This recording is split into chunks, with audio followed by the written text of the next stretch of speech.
Let us start with the capital structure theories, problem number 4. Okay, what they have given in problem number 4, M Limited has currently an ordinary share capital of 50 lakhs. Currently उनके पास उतना capital है. Considering 50,000 shares of 100 each, ये current है उनका. और management को क्या चाहिए? मैनेजमेंट बोल रही है कि और 40 lakhs का कैपिटल उनको रेज करना है. करेक्ट. तो उसके लिए उन्होंने ऑप्शन दिया, यानी ये 50 lakhs आपका स्टडी रहेगा जो अभी प्रेजेंट कैपिटल है, प्लस उनको कितना कलेक्ट करना है? 40 लाख कलेक्ट करना है. Okay. To finance major programme of expansion through one of the 4 possible plans.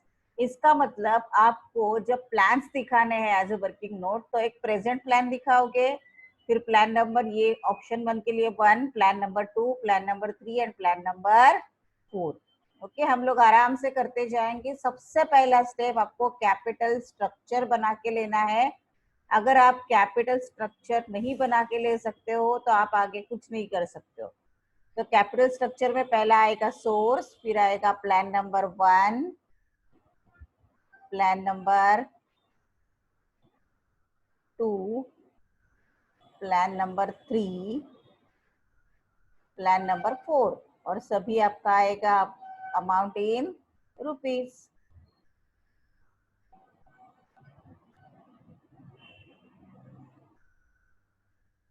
Amount in, मेरे साथ कर रहे हो वैसे मैं एज्यूम करके जा रही हूँ.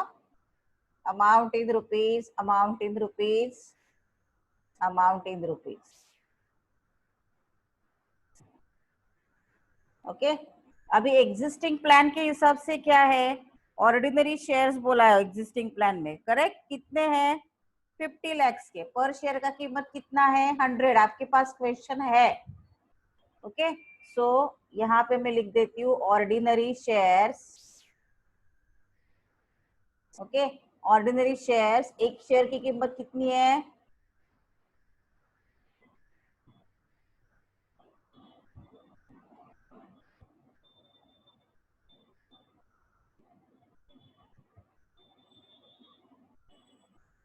एक शेयर की कीमत कितनी है आपकी? 100 ईच. ओके. पर शेयर की कीमत है 100 ईच. और बेसिक प्लान में उसका कितना है? एग्जिस्टिंग प्लान में यस 50 lakhs. और बाकी सभी प्लान में एडिशनल करना है, यानी ये 50 लाख सभी प्लान में क्या रहेगा? यस सेम रहेगा, क्योंकि जो बेसिक स्ट्रक्चर है उसको हम लोग हाथ नहीं लगा रहे. ओके. तो प्लान 1 में 50 lakhs इक्विटी शेयर्स वैसे रहेंगे, प्लान 2 में भी वैसे रहेंगे, और प्लान 3 में भी वैसे ही रहेंगे. ओके. सो प्लान 3 में जा रहे हम लोग. सब जगह पे इस इक्विटी शेयर्स को हम लोग कहीं भी हाथ नहीं लगा रहे.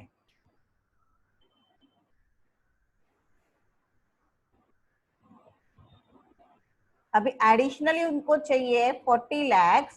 वो कलेक्ट करने का हर जगह पे तरीका अलग अलग है. What plan 1 is entire through ordinary shares, यानी एडिशनल हम लोग देख रहे हैं.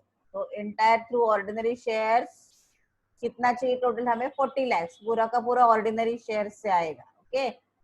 सो यहाँ पे मैं लिख देती हूँ ऊपर heading additional, additional capital.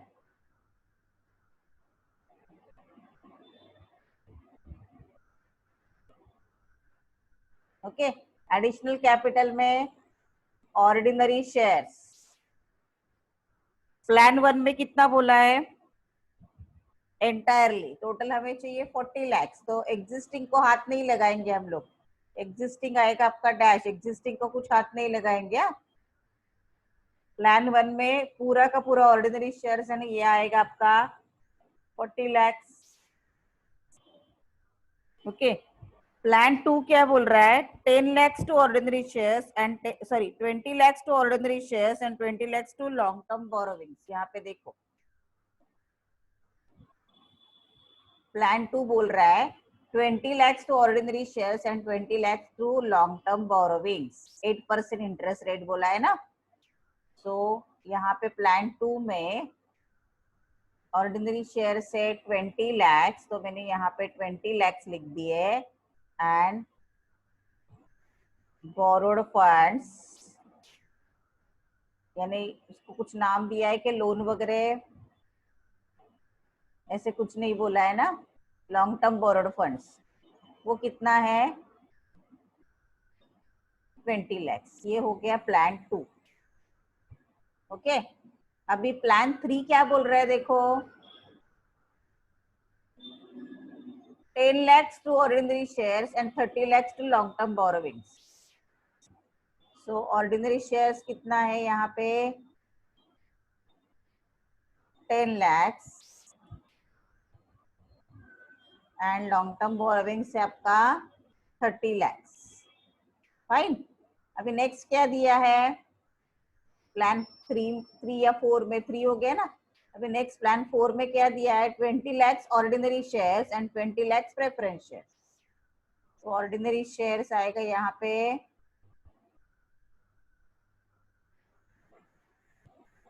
20 lakhs, borrowed funds कुछ नहीं है, प्रेफरेंस शेयर्स कितने हैं 20 lakhs, और यहाँ पे आपका प्रेफरेंस शेयर्स कुछ नहीं आएगा, डैश, इधर प्रेफरेंस शेयर्स कुछ नहीं आएगा, डैश, और यहाँ पे ना आपका बोरोड फंड्स आएगा ना प्रेफरेंस शेयर्स आएगा। ओके, अभी एग्जिस्टिंग छोड़ के ये आएगा आपका लास्ट वाला प्रेफरेंस शेयर्स। कितना परसेंट प्रेफरेंस शेयर्स बोला है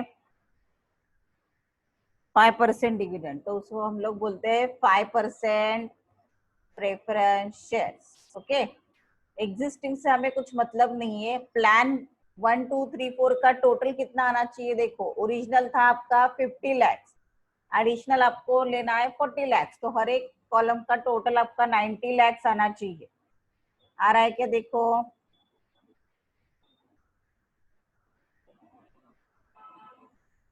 तो ये हो गया आपका प्लान के हिसाब से टोटल कैपिटल। ओके,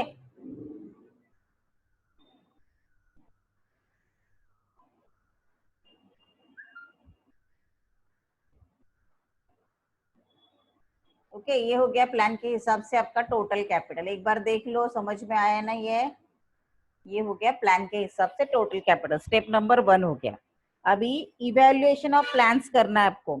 इसमें आपको इवेल्युएशन ऑफ प्लान्स में एग्जिस्टिंग दिखाने की जरूरत नहीं, सीधा प्लान 1 2 3 4 दिखाएंगे और फिर आपको पर्टिकुलर्स दिखाना है। तो ऊपर हेडिंग क्या देंगे, evaluation of plans, evaluation of plans. Okay, evaluation of plans में आपको कॉलम बनाने हैं अभी, पर्टिकुलर्स के लिए 1 और 4 प्लान के लिए 4, तो टोटल 5 कॉलम बनाएंगे हम लोग। ओके, पर्टिकुलर्स के लिए 1 और 5 कॉलम के लिए 5।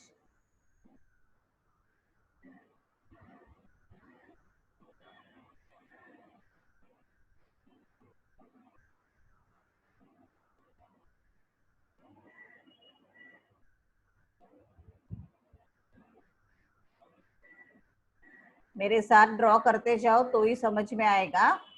सो ये हो गया आपका particulars, plan 1 rupees, plan 2 rupees,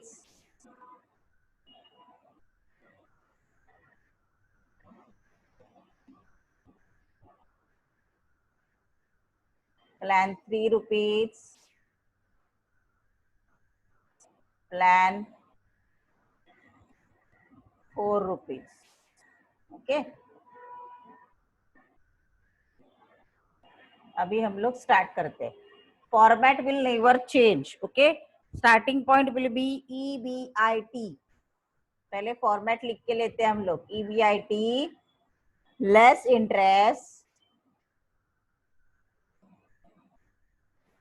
तो आपको मिलेगा, बोलो, EBIT less interest equal to EBT earning before tax less tax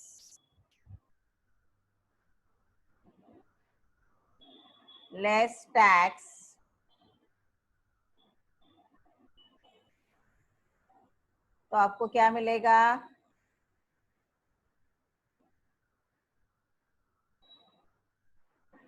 yes, tax less करने के बाद क्या मिलेगा आपको, बोलो? ईएटी, अर्निंग आफ्टर टैक्स मिलेगा ना। ईएटी फुल फॉर्म भी लिख सकते हो आप, EAT less preference dividend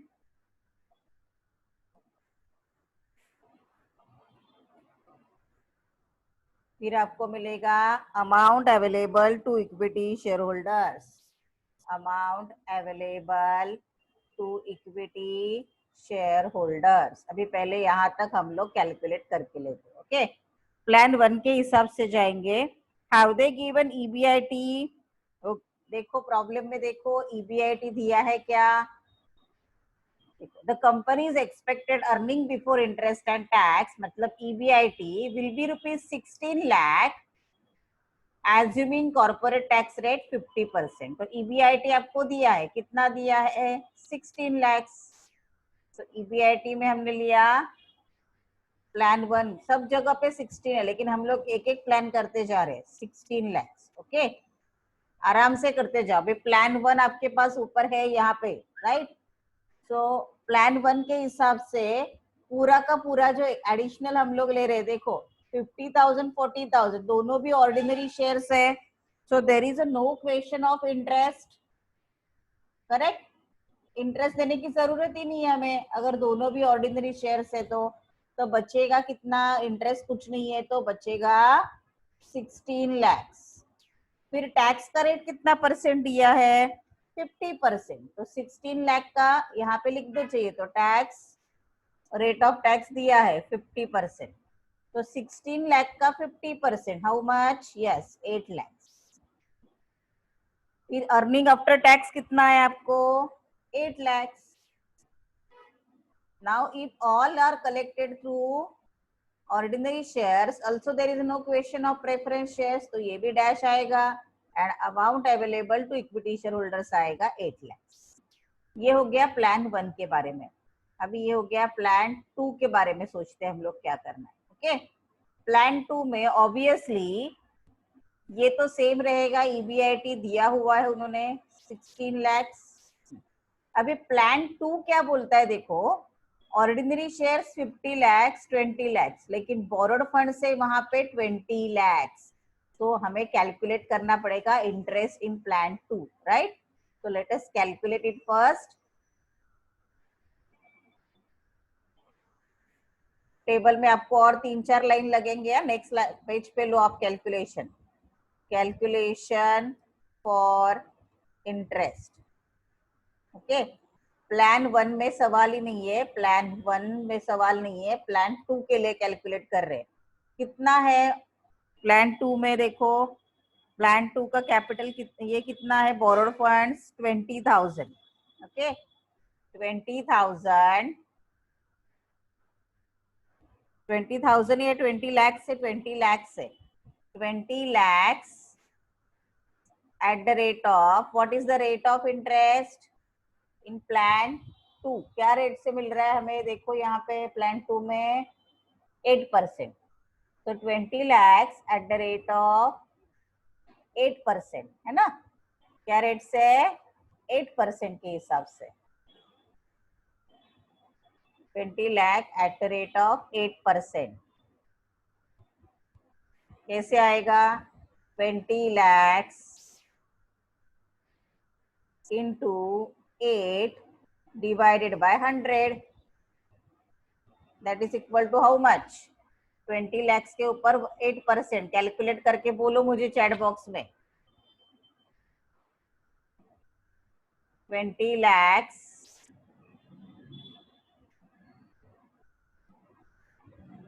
into 8%, 1,60,000 आया, तो इट शुड बी 1,60,000, ओके। सो हमें यहाँ पे इंटरेस्ट कितना लेना पड़ेगा प्लान 2 का?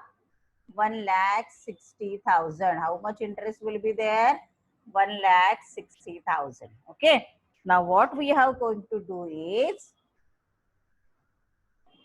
yes, बहुत लोग मेरे साथ कर रहे हैं, 1,60,000 आया ना। Now what we are going to do is 16 lakhs minus 1,60,000. 16 lakhs minus 1,60,000 that is equal to 14,40,000. तो ये कितना है आपका 14,40,000. अभी उसके ऊपर 50% टैक्स है तो 7 lakh, yes 7,20,000 will be your tax. तो बचा कितना 7,20,000. Now in this sum there is no question of preference shares plan 2, तो यहाँ पे डैश आएगा, देन इट विल बी 7,20,000.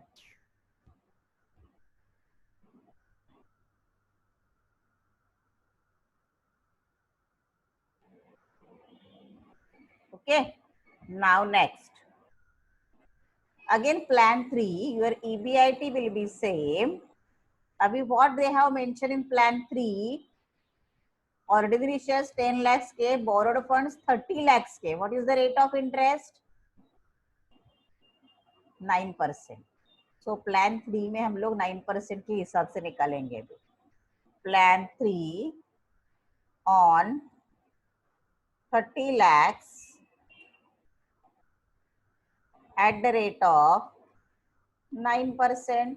तो करो कितना आएगा 30 lakhs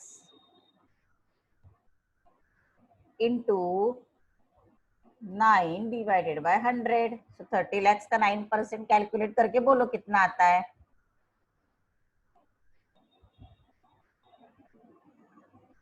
30 lakhs into 9%, 2,70,000. Correct? So it should be 2,70,000. अभी ये आपको आएगा. हाँ, तो हम लोग यहाँ पे लिखने की जरूरत नहीं, सीधा मैं यहाँ पे ऊपर कर देती हूँ. So interest will be 2,70,000. Fine. अभी हम लोग करेंगे 16 lakhs minus 2,70,000. You will got the amount 13,30,000. आपको कितना मिलेगा यहाँ पे 13,30,000. ओके, अभी 13,30,000 का 50%, 13,30,000 into 50%. So it will be 6,65,000.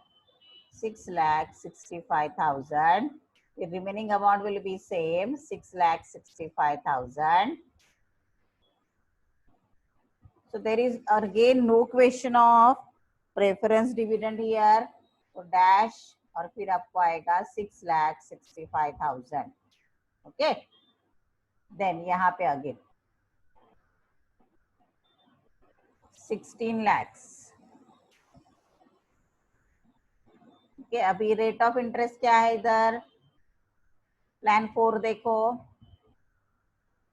Preference share से कोई बोरोड फंड्स है ही नहीं, तो यहाँ पे इंटरेस्ट का सवाल आएगा क्या, नहीं, डैश. तो आपको ईबीटी मिला अर्निंग बिफोर टैक्स 16 lakhs, उसके ऊपर टैक्स 50% यानी 8 lakhs. तो EAT earning after tax will be 8 lakhs. अभी प्रेफरेंस डिविडेंड बोला है ना, तो हमें we have to calculate preference dividend. नीचे हेडिंग दो preference dividend in plan 4. Plan 4 में प्रेफरेंस डिविडेंड कितना आएगा देखो, 20 लाख प्रेफरेंस शेयर्स 5% के हिसाब से. तो 20 lakhs into 5%. तो 20 लाख का 5% कितना आएगा बोलो. 20 लाख का 10% आएगा 2 lakhs. 2 lakhs का हाफ यानी 1 lakh. तो it should be 1 lakh. Okay, तो यहाँ पे preference dividend you have to write 1 lakh. Right here 1 lakh. So you will got the answer 7 lakhs. Okay. So amount available to equity shareholders कितना मिला आपको 7 lakhs. अभी second thing आपको क्या calculate करना है, number of equity shares.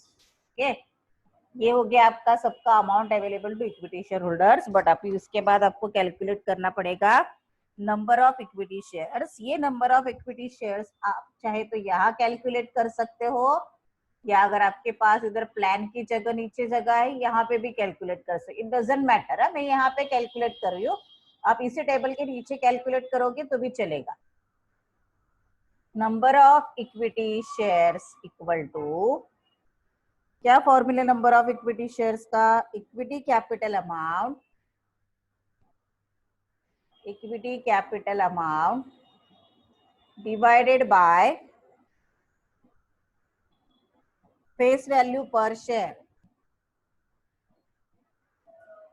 Okay, अभी existing का हमें कैलकुलेट करने की एक्चुअली जरूरत नहीं है, आपको करना है तो आप कर सकते हो।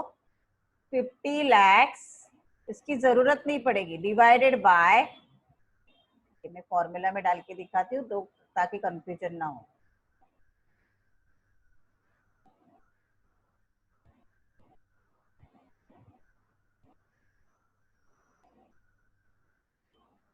$50 lakhs divided by face value कितना है 100, तो your answer will be 50 lakhs divided by 100, कितना आएगा आपका answer? Yes, 50,000 shares, 50,000 shares. Okay, अभी यहाँ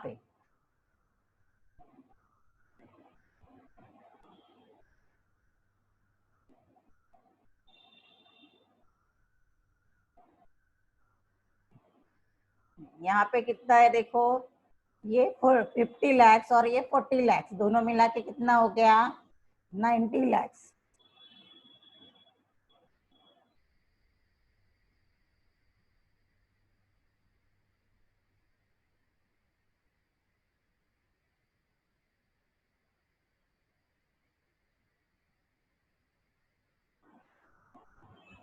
नाइन्टी लैक्स डिवाइडेड बाय 100, तो आपको कितना मिलेगा आंसर?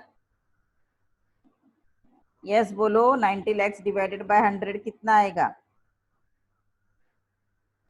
90 लैक्स ही है ना, ये कितना है तो कितना आएगा बोलो? 90,000 शेयर्स आएंगे ना, तो your answer will be 90,000 shares.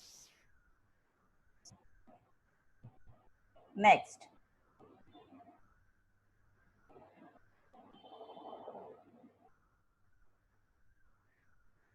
अभी इधर नंबर ऑफ शेयर्स कितने देखो, ये 50 और ये 20 हो गया 70 लैक्स, अमाउंट होगी 70 lakhs, face value never change 100।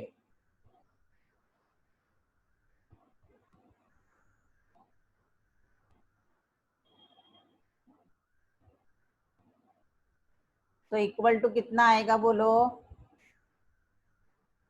70,000 shares. Okay, अभी यहाँ पे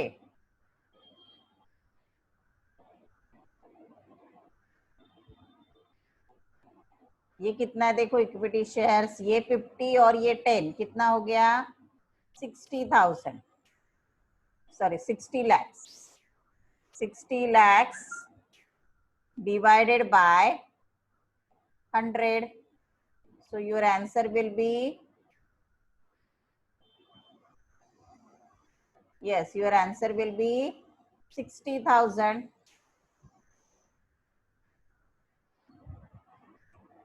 sorry, your answer will be 60,000 shares। Okay, next, अभी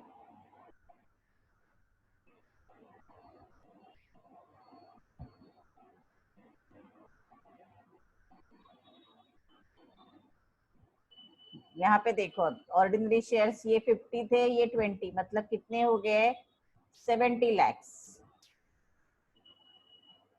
divided by 100, your answer will be, your answer will be, yes बोलो, 70,000 शेयर्स। अभी पहले ये समझाए कि देखो, Your answer will be 70,000 shares.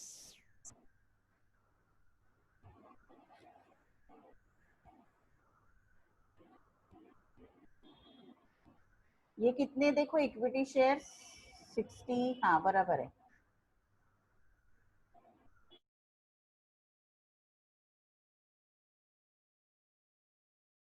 Now let us start with our actual problem.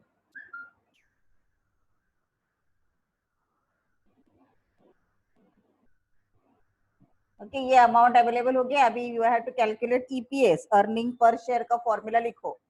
EPS equal to, write down the formula. अभी आपका formula अब तक बाय आउट होना चाहिए. बहुत सारे सम्स हो गए हमारे.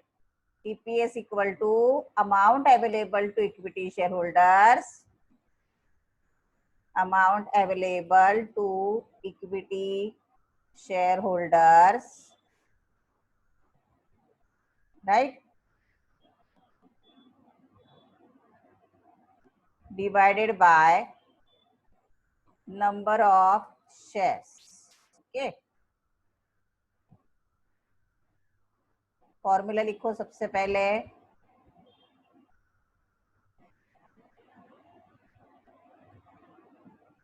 राइट अभी हम लोग स्टार्ट करते हैं. अभी हर बार मुझे फॉर्मूला इंसर्ट करने की जरूरत नहीं. अभी आपको समझा है किससे क्या डिवाइड करना है. अमाउंट अवेलेबल कितना है? यस यहाँ पे अमाउंट अवेलेबल कितना है? 8 lakhs. Okay divided by number of shares. कितने नंबर ऑफ शेयर्स हो गए? ऊपर देखो जाके. How many number of shares?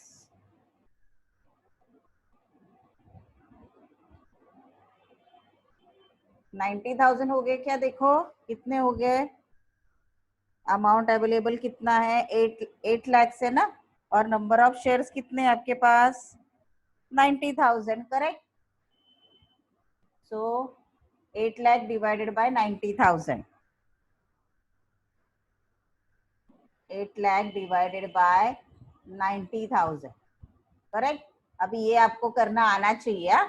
यहाँ पे आपको नेक्स्ट अभी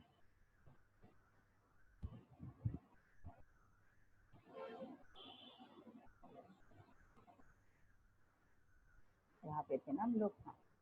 यहाँ पे देखो अभी नेक्स्ट अमाउंट अवेलेबल कितना है? 7,20,000 divided by how many number of shares here? Plan 2 के हिसाब से देखो कितने नंबर ऑफ शेयर्स है? 70,000. तो यहाँ पे आएगा 70,000. ओके नेक्स्ट अभी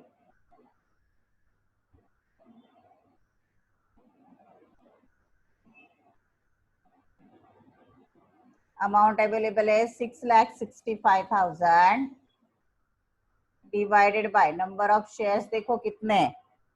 यस 60,000 है number of shares. Next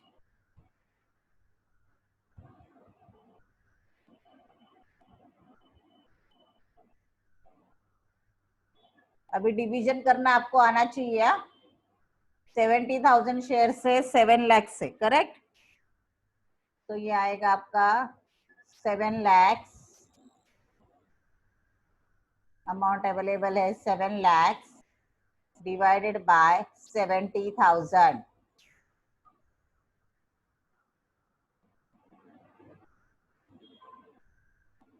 now calculate करो और ईपीएस निकालो. ये तो सबको आना चाहिए अभी ईपीएस निकालना. सो ईपीएस कितना आएगा? मतलब आपका ईपीएस डिवाइड करना तो सबको आता है. अभी 8 लाख डिवाइडेड बाय 90,000 कितना आएगा? चैट बॉक्स में डालो. 8.88. तो ये रुपीस में आएगा ना. 8.88 रुपीज. 8.88. दूसरे का कितना आएगा? रुपीज 10.28. 28 आ रहा है ना. हाँ तीसरे का कितना आएगा? रुपीज 11.08 एंड चौथे का कितना आएगा ₹10। ये हो गया आपका अर्निंग पर शेयर। और कुछ निकालने के लिए बोला है क्या? Determining the earning per share बोला है, बस इतना ही था ना क्वेश्चन में, और कुछ नहीं बोला है ना? That's it. ओके, सो अभी उन्होंने कुछ बोला है कंपनी एक्सपेक्टेड टू अर्निंग्स, कुछ नहीं दिया इसके अलावा, राइट? देखो हो गया क्या सम, और कुछ अल्टरनेट एग्जाम ये दिया है क्या?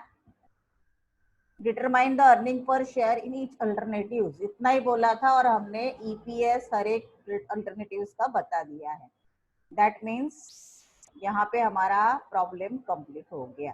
ओके